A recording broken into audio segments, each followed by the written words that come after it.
Hello, everyone, and welcome to another edition of Fireside Chats, a speakers program sponsored by FLG Partners, the preeminent interim and CFO and board advisory firm in the United States. Today, we are honored to have with us Sam Shank, the former founder and CEO of Hotel Tonight. Sam is an example of a highly successful serial entrepreneur with specific focus areas of online marketplace and the travel industry. He has always been interested in building and creating his own things. As such, very early in his career, Sam thought that film directing might be his thing, but he soon realized that it was not very entrepreneurial. So Sam pivoted, moved to the San Francisco Bay Area, which he came to realize was a very good fit for him, especially as a platform on which to build things that interested in him. Sam then founded and was CEO of TravelPost.com, a hotel review site. It wasn't terribly successful, but he learned a lot, and we will get to those learnings in just a moment. He then founded and was CEO of DealBase.com, a travel deal search engine. The company wasn't reaching the escape velocity that Sam felt was needed, but he saw the opportunity in mobile and hatched the idea for Hotel Tonight, a last-minute hotels deals app, which he founded in 2010 and became CEO. The company had immediate product market fit. Sam and his team invented the same-day mobile hotel deal, which hotels loved because of incremental revenue, of course, and customers loved because of the savings and ease of use. Sam grew Hotel Tonight to be the dominant player in its field, raising over 100 million in venture funding and generating billions of dollars in gross hotel bookings. Airbnb acquired the company in 2019, and I had the pleasure of working with Sam as his interim CFO during one of the most pivotal times for the company and during the acquisition of Hotel Tonight by Airbnb. Sam held various senior executive roles at Airbnb, leaving the company in 2022 to pursue other entrepreneurial interests and board work. I won't hold it against him, but Sam is a graduate of the University of Virginia. I went to Duke, and we are heavy competitors. And he received his MBA from Northwestern's Kellogg School. So welcome, Sam, to our Fireside Chat program. We're so pleased that you have joined us today. So Great to let's be here. Thank you. So let's get started. So my first question to you is, you have such a successful entrepreneurial background, and I know our listeners would first like to hear about your early companies prior to Hotel Tonight. So tell us about them, some of the lessons you may have learned from them both, and did those lessons eventually set you up for success at Hotel Tonight? Well, hi, Laureen. Thanks so much for having me on here, and it's a pleasure to chat with you and the FLG Partners team again. Well, the first company I founded, Travel Post, it was a hotel review site, and the strategy we employed there was to build a better TripAdvisor. And then the second company, Dealbase, was a travel deals aggregator, and its strategy was to build a better travel zoo, which was the leader in travel deals at the time. Mhm. And both companies, we got to profitability, but they stayed really small and never found product market fit and traction. And what I learned from that is that the strategy of building this incrementally better version of an existing product or company just isn't the optimal strategy. So Mhm. it was hard to stand out from this dominant competitor with only limited differentiation. And so then contrast that to the strategies of my third company, then Hotel Tonight. What we did there is created a whole new category, same day mobile hotel deals. So with that, we were better, we were faster, cheaper, and more fun. But also, and probably more importantly, we were different from anything else out there Mhm. as we were mobile only and tonight only. It really helped us get traction and the explosive growth we saw in the early days. So I don't look at the time I spent with those first two companies as wasted time at all. And I learned some really invaluable lessons in setting up a company, raising money from investors, hiring teams and motivating Mhm. them, growing revenue, and bringing a product to market. And I also met some really incredible people, including some that would become key to the success of Hotel Tonight down the line. I completely agree with you that you had incredible talent at Hotel Tonight for sure. So, Sam, then, if you had to point to five factors that you would say set you and your team up for success at Hotel Tonight, what would those five factors be? And then tell us why. Yeah, well, first we started with a blank slate. So we had no legacy Mhm, code, no contracts, no business processes. And we were able then to build a modern tech stack.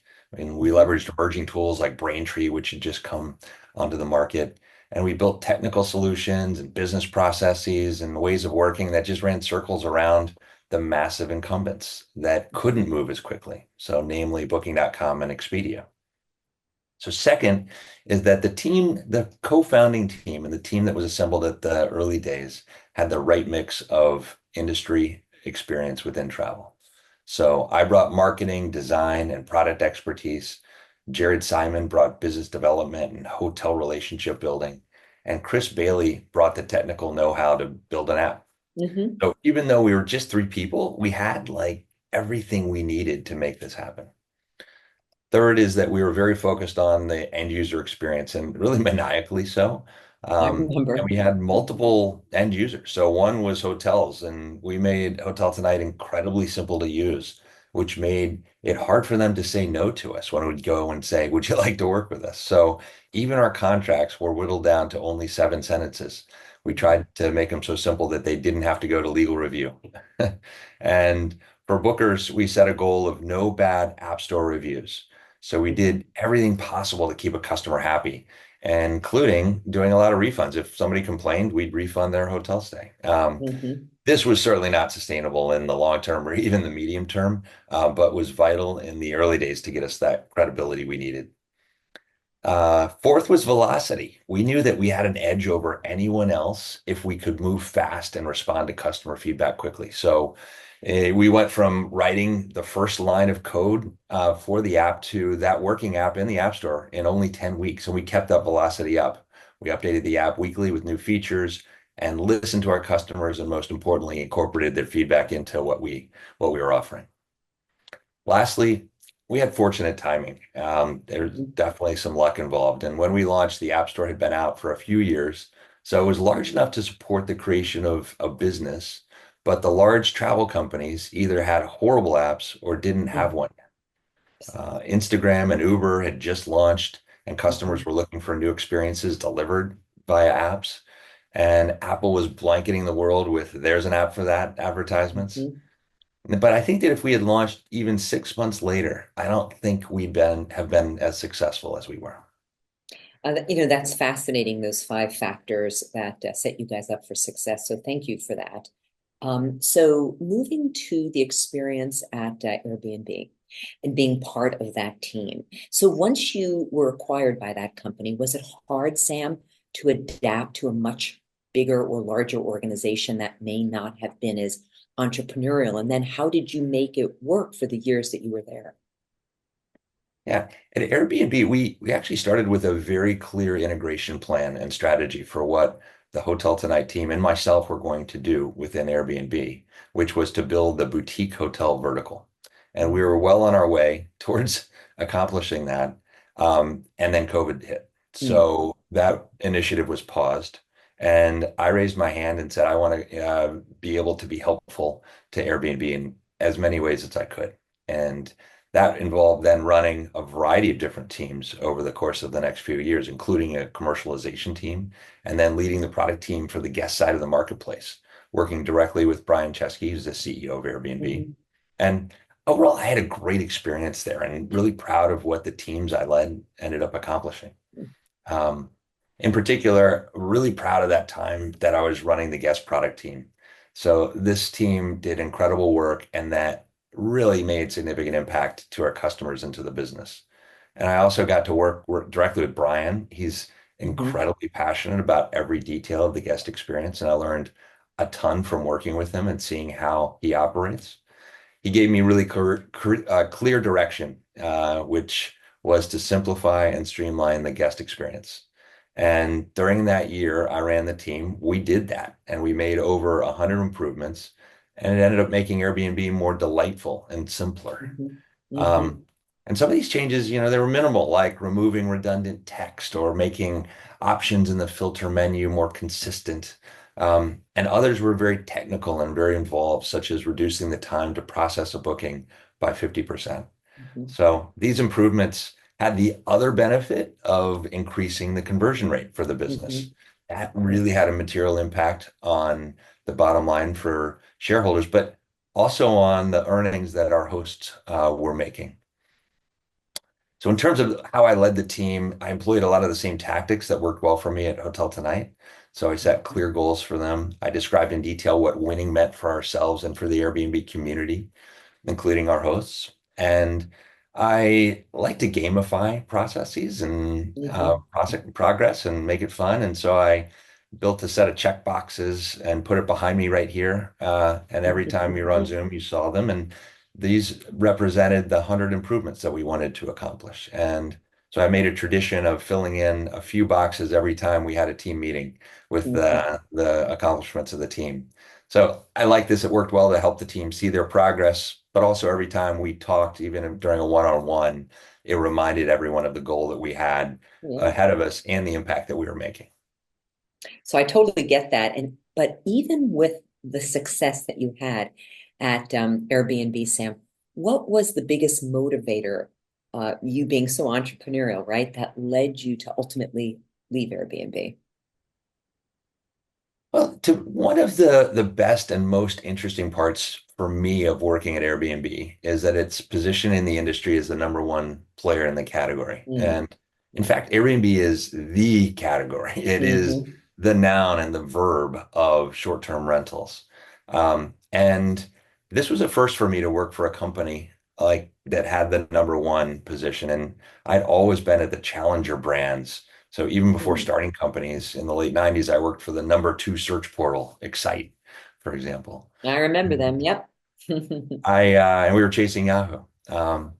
And at Airbnb, I love the responsibility for working for that market leading company, and the decisions we made changed the industry. They were immediately adopted by our competitors, and the product improvements we shipped would impact hundreds of thousands or even millions of people within a month. The Mhm. impact was there. And that said, in our position, Airbnb needed to lean into playing good defense to Mm. protect the place it had within the industry. And this is certainly the right strategic decision for Airbnb. Mhm. So what I learned about myself is that I really prefer to play offense. I like to have someone to Mhm. compete against. I like to have someone to chase, someone to go up against. And this factor was a key influence in me leaving Airbnb and deciding to work with smaller companies again. And it's been about 2 years since I left, and I've been enjoying helping other entrepreneurs build companies as a board member and as an advisor. And I also like that this approach gives me capacity to explore some other ideas so that if and when inspiration strikes again, I'll be ready. That's great. So now let's pivot a tad and let's talk about how you build teams. So strong company performance, right, oftentimes begins with building the right team. So as founder of Hotel Tonight, which by the way, I think was the number one player in its category of when you think mobile apps ho discounted hotel nights. Maybe you felt it was the challenger, but I thought you guys were number one in that particular field. But anyway, as founder of Hotel Tonight, as well as previous companies, tell us a little bit about your how you build your teams and how you motivate and incentivize them to perform at their very best. Well, my goal for the employees at Hotel Tonight was to provide an environment where people could do the best work of their lives. And we treated creating that workplace like building a great product, like building Hotel Tonight or the app. And I really designed the type of company that I would have wanted to work at earlier in my career. That's how we approached it. So some of the key components I incorporated then into Hotel Tonight were a very clear sense of what the goals are for everyone Mhm. and for the company, down to the individual level, and what winning looks like. A high velocity, fast paced culture, one where teams spend more time building and learning Mhm. through building. A lot of accountability for teams and individuals, deliver and innovate, and transparency, of how the business is doing and what's driving strategy and decision making. And then lastly is a culture that celebrates wins and recognizes high performance. So then my role in that is to set strategy, monitor progress, and help teams solve problems. And I viewed my role as to keep velocity high as we work to accomplish our goals. One of the things that we did to reinforce these goals and also provide transparency was our HT Nation, which is a weekly all hands meeting. It was 30 minutes where we went over the metrics for the business from the past week. A handful of teams presented their tactics, results, and learnings. And then we also celebrated our wins. Mm-hmm. One detail on this, but details matter, is it always began and ended on time, which was out of I respect remember for the that. team, which is again the type of company I would have wanted to work for, one that Mm-hmm. respected my time. And using a sports analogy, I think of the team and the Hotel Tonight team as a college sports team, which Hmm. is the combination of a family culture, which some companies have, and then a high performance, at all costs, mercenary pro sports team culture that is often talked about at Netflix. Hmm. So at Hotel Tonight, the team cared deeply for one another like a family and Mm-hmm. built strong friendships. Yet, everyone had to perform in order to stay on the team. So if you didn't perform, we'd work with you to get better. But if you didn't put in the work or came up short, then you couldn't be on the team. That's because we have this responsibility to the team and our customers to ensure that we're operating at a high level of performance. So I am really looking back on it. I couldn't be more proud of the team we built at Hotel Tonight, and it's one of my favorite parts of that entire experience of the journey of Hotel Tonight. And the best compliment I received when leaving Airbnb was that the Hotel Tonight people were some of the strongest people at all of Airbnb. Yeah, and we, as we just talked about before the chat this morning, many of the HT people are still there and doing great, right?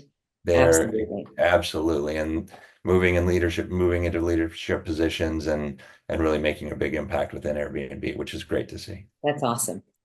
So, Sam, so much of, as I remember, the achievement at Hotel Tonight was the collaboration, right, of the team. We were all in the same office, which was magnificent, by the way. It was just such a fun, funky place to be. And they were collaborating constantly, right? So, how do you feel? And this is more of a theoretical question, right? But how do you feel about the new hybrid work environment? And do you think that a hybrid workplace can really achieve some of the collaboration milestones that we certainly did when we were in a full-time office work environment? Give me your thoughts on that. Well, Lorraine, this is a really tough question, is there's not a right answer. And I think we as a society and as businesses are still figuring things out. Mhm. Um, I see a lot of advantages of remote only work. One of the main ones being that you can hire the very best talent for Yeah. any particular role, regardless of the employee's location. This opens up just a huge pool of talent, which is very important. And on the other hand, there's no question that teams are more capable, innovative, and trusting of one another when they're in person at an office. Totally. And Mhm. it's also a lot of fun. I remember the Mhm. gatherings around the Hotel Tonight office bar on Friday Mhm. evenings. Not having these would have been a real shame and would Totally. have taken away from the journey of Hotel Tonight considerably. So Totally. one approach that I've seen some companies employ with success, including one of the startups I'm working with, is a specific type of the hybrid approach. So the company is default remote and employees are spread around the country. But the team members are expected to get together in San Francisco at the company headquarters for 1 week a month. Hmm. And during this time, it's a lot of intensive collaboration, it's problem solving, and then there's a lot of trust building too. Mhm. Um, After that week, teams return home to a time of more focused execution. And this approach seems to be working very well for this company, and they're on track to deliver some really phenomenal results. That sounds like a great experiment that your company is doing. I like that 1 week in the office per month. That can build camaraderie, as you said. I'll just be very curious, right, to kind of see where we wind up in terms of the work culture, because from what I gather, more and more CEOs are now pushing, right, to have their employees come back really almost 5 days a week. So we'll see how that all plays out. But I like I like what you just put together. So another question that we have relating to teams, right, is how you handle, Sam, situations when the team or maybe a significant individual in the team is just not performing well. So tell us what you do. Do you mentor them back to high performance, or if you can't, do you manage them out the door? Well, first we decide if the situation is solvable. Is this person in the wrong role? Are they not getting the support and training they need? Are the expectations not clear? So if the answer is yes to any of these, we're going to give the person another chance. Mm-hmm, As I think we want more than anything for them to be successful. But if the answer is no, then we have this responsibility to our customers and ourselves to exit the person and get the right person into that role. And when we do ask someone to leave, we do it with generosity and tons of respect. absolutely. Um, and Mm-hmm, one thing I'm very reluctant to do is put someone on a turnaround plan if we have zero confidence that they're going to be successful. mm-hmm, So you're putting someone on a turnaround plan just to put them on a turnaround plan. mm-hmm, I think is a bad idea. It uses a ton of resources from the company, sets the wrong expectations with the employee and the rest of the team, and then has a huge opportunity cost ultimately to the organization. So I feel it's a much better approach in these situations to utilize the resources that would have gone into this turnaround mm-hmm. plan and direct them towards helping that employee find a more suitable role at another company. I actually completely agree with your assessment there. Absolutely. So pivoting a little bit more, tell us more about your leadership style and how it kind of has evolved, right? Because you began as a founder, Sam, then founder CEO. So tell us kind of what are the differences and how would you represent what your current leadership style is today? Yeah. I describe this leadership journey that I went on over 10 years as going from managing to leading. And Mm, in the first two companies, and then in the early days of Hotel Tonight, I was a manager and even an individual contributor. So I managed tasks to completion, managed teams very directly, and then I did a lot of stuff by myself. Um, mhm, and as we grew, I evolved to leading, which is where I ended up, which is I define as determining where we're heading, painting this picture and vision of what success looks like, getting the right team in place, and mhm. making sure that they have the resources to achieve their goals. So, in terms of that founder role that I know you've been in several times, have you ever found yourself, Sam, having what we call founder bias, the non-invented here syndrome, or finding that as a founder, you may have gotten in the way of moving one of your companies forward? Any chance you can provide us with a story that may reflect that? Yeah. Well, stepping back, I think one of the key ways startups die is because of lack of focus. Oh, And mhm, thus, being a founder and leading a company requires saying no a lot, which is really hard and can be exhausting, but it's very essential to ensure that focus and thus the success of the business. mhm, And I'm very aware that saying no all the time can be interpreted as not invented here syndrome or founder bias. Um, mhm, that's it. Here's an example where I got things really wrong, which is that I didn't see the importance of free cancellation as we moved our booking window beyond tonight.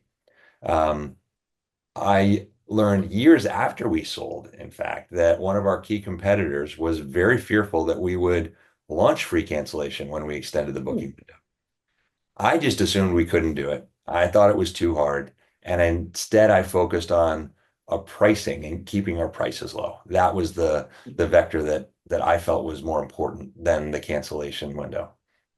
So I just assumed we couldn't do it. I think it was going to be too hard. So I should have looked beyond this founder bias and I should have asked more questions and incorporated more points of view.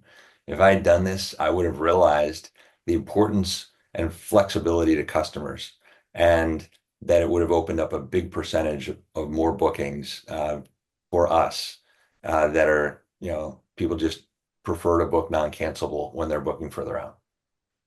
So I'm so curious about this. So, how do you think free cancellation would have changed things for Hotel Tonight?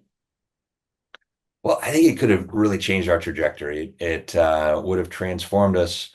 Well, our strategy was to move from the last minute hotels app to Hmm. a mobile first hotel booking company. And we were Hmm. making really good strides against this strategy. Though I think that if we had layered on free cancellation earlier, it could have really accelerated those plans and driven a lot more revenue and profit. Fascinating. Great conversation. Thank you. So let's take the converse of what we just talked about. And being a founder usually means feeling the responsibility, right? And the weight of moving the company in the right direction and leading the team well. I know being a founder or a CFO is it's very lonely at the top, right? So tell us a story about when having that founder hat on, you were able to push the company even further ahead. A time when I definitely had to push the company ahead was when we decided to prioritize getting to profitability. Mhm. And we needed to do this, in fact, because we were running out of cash and we weren't Mhm. able to raise another round of financing. Um, and this journey to profitability started with a round of layoffs, which was excruciatingly hard, Mhm. though absolutely necessary. And next was rallying the team around this vision of profitability, what it meant for them, for our customers and our hotel partners, and then how it would feel for all of us to have climbed this intimidating mountain of getting to profitability that lay ahead of us. Mhm. So then I worked with the team to build the strategies that would get us to profitability. That meant throwing out a lot of sacred cows, such as having a desktop website and working with third-party inventory sources. And then we also made tough calls to shut down entire initiatives, such as a concierge service that we plan to install within hotels. So during this period, I was very hands-on and in Mhm. every detail and decision. And once the plan then was set, I moved away from this mode and gave the team space to execute. So, make no mistake, I was in the details and carefully monitoring progress. And I would look for projects that were blocked and see how I could help. But I also look for things going better than expected and Mhm. recognize and celebrate this work. And one of those was an engineer who knew how important every dollar was to the bottom line. He spent a weekend refactoring some AWS code and informed me that he had done that and we would save some money. So I said, well, great. How much money will we save? And he told me that it was about $500,000 annually. Wow. I was absolutely floored. And because of efforts like this and the hard work of the entire team, we got to profitability within 9 months, which was Mhm. well ahead of plan. And this period was one of the best professional experiences for me. Seeing the team come together and accomplish something difficult and achieve greatness. We emerged a stronger, faster, better company, and we were really positioned well for continued growth that lay ahead. That's a great story. Thank you for that. So now let's pivot to board of directors, your work on a board, your work with boards, and kind of how they work. So as a founder and as a CEO, Sam, I know you've dealt with boards of directors, how they operate, all of that good stuff. So what is your style when working with a board? What works best for you? And how do you ensure that as a CEO, you're in sync with your board? Yeah, I was fortunate to have a supportive and helpful and talented board, and I love that they brought a different perspective. A lot of them were investors or other professional board members and saw Mhm. across a lot of companies and could bring that perspective in. They also held me and our co-founders accountable, and they challenged my assumptions and helped me hone the strategies that we had. So, one thing I found helpful is to preview each board meeting with every board member individually. And I worked to make sure that no board member would be surprised by any topic at the board meeting. Now, I didn't do this, from day one, but I moved to this mode, and it really was the right thing to do, and was a good improvement for how I interacted with the board over time. And so, a decision that we made that required considerable alignment was the decision to sell the business ultimately to Mhm. Airbnb. Um, so this discussion happened several months before we started conversations Mhm. with any potential acquirers. And we reviewed a lot of scenarios and Mhm. jointly determined and unanimously determined that selling the business was the best outcome for us. And then the board gave me very clear guidance as to the parameters of a deal and what they would accept. This helped me immeasurably as I then held discussions with Hmm. other companies. And then, best of all, it allowed us to move very, very quickly with minimal deliberations when the time came to make a decision. So great, great. You've just given us great tips for the audience in terms of how you work well with the board. So tell us a situation though, Sam, where you may have found a board meeting or a board conversation or strategy may not have been as helpful as it should have been, and why was that? In the early days of Hotel Tonight, and we were doing all we could to keep our heads above water with the hyper Hmm. growth we were experiencing. And I don't think we were very strategic with how we managed the board. And Hmm. that was a miss and that was a shame. So I really didn't invest adequate time in structuring the board meetings. And I didn't put together meaningful topics that could have helped me and the co-founders in the business see around the next corner. Hmm. So instead, these meetings turned into um, an update to the board and the co-founders and I reading through various slides that we had produced. Then the discussion period would meander to less useful topics for us, such Hmm. as ideas to expand into other categories of travel, or discussions of the ultra luxury travel segment, which is a market that wasn't in our target use case for hotels or for guests. Hmm. Um, so a few years into Hotel Tonight, I joined the board of Runkeeper, which is a fitness tracking app, and I actually feel like I got as much value out of being on the board as I provided to the Hmm. company.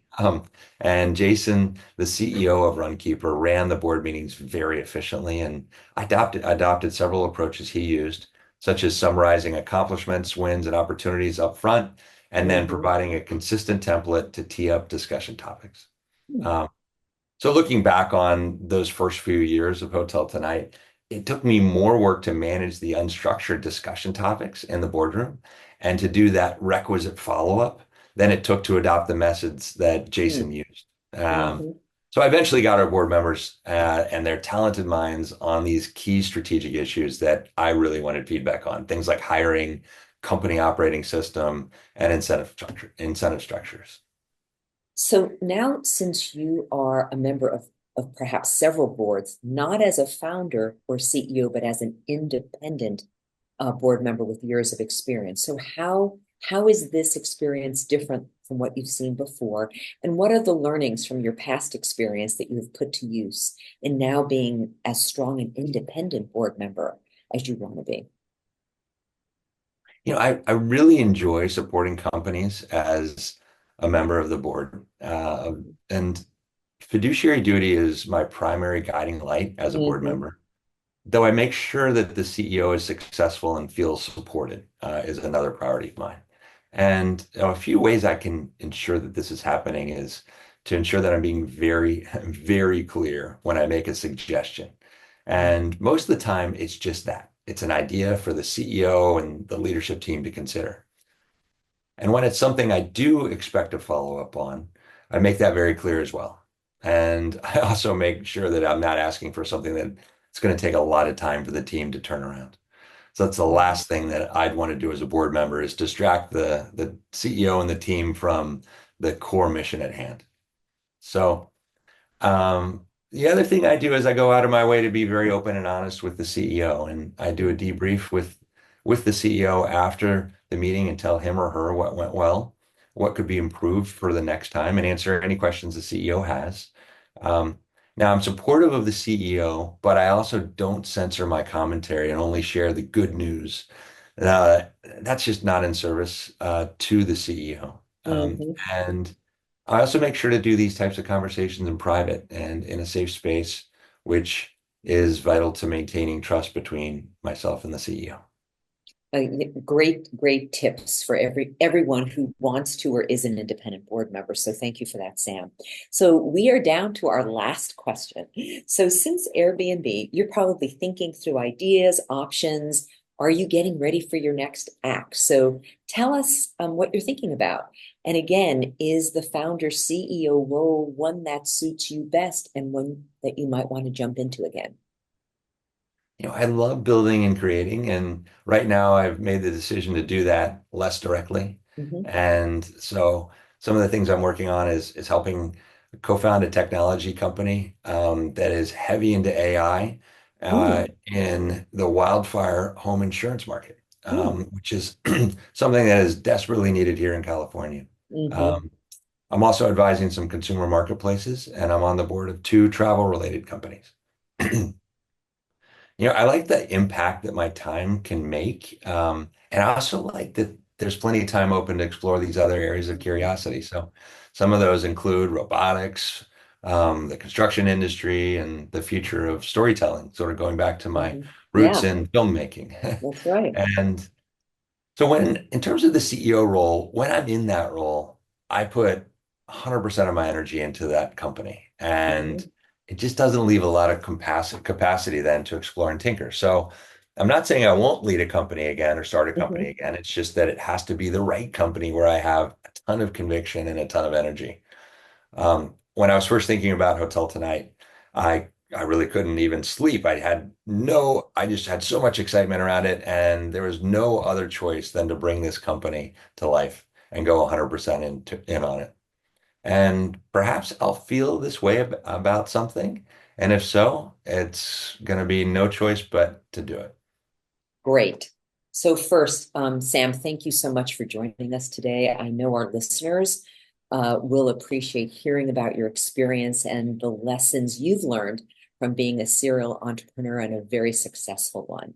So what we're going to do, speaking to the audience, is we're going to have our fireside chat with Sam up on our FLG Partners YouTube channel tomorrow, as well as on our website and LinkedIn landing pages, and as a feature in our October newsletter, which is going to come out at the end of the month. So thank you all for joining us today, and thank you, Sam.